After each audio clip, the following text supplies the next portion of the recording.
Hello and welcome. You are watching Step Up Medicine's video on lung volumes and capacities.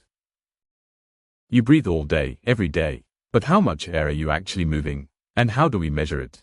In this episode, you'll learn the main lung volumes, the key lung capacities, what FEV means and why it matters, and how these numbers change in disease. Spirometry is a test that measures how much air you breathe in and out. You breathe into a tube.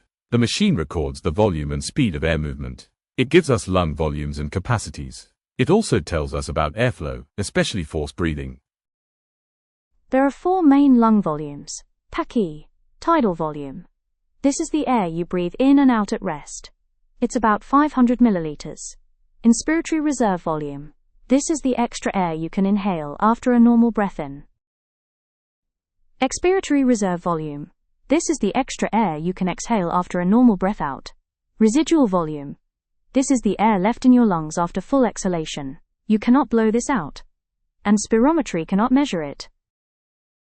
Lung capacities are made by combining volumes. Ep.2, inspiratory capacity. Ep.2. This is tidal volume plus inspiratory reserve volume.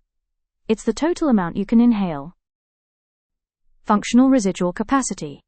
This is expiratory reserve volume plus residual volume. It's the air left in the lungs after a normal breath out.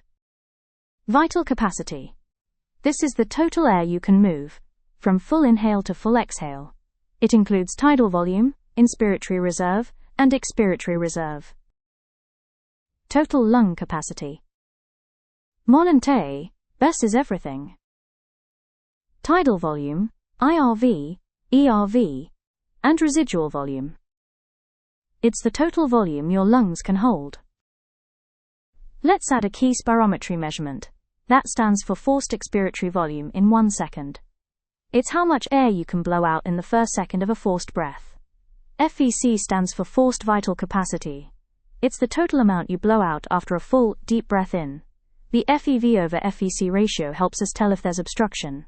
In healthy lungs, FEV is about 80% of FVC. So the ratio is around 0.8. In obstructive disease, like asthma or COPD, FEV drops more than FVC.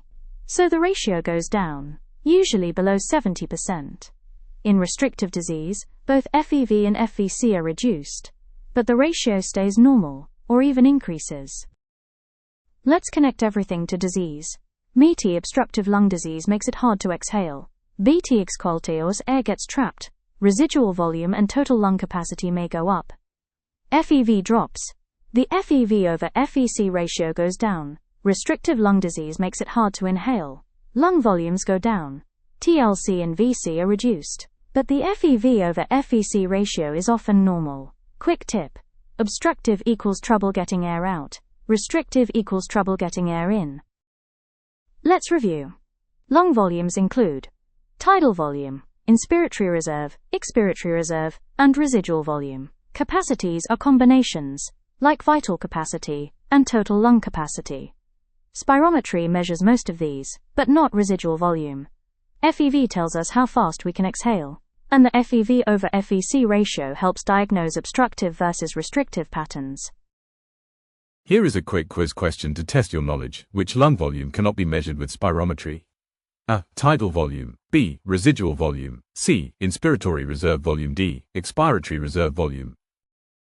If this helped clarify your basics, like and subscribe for more high-yield videos.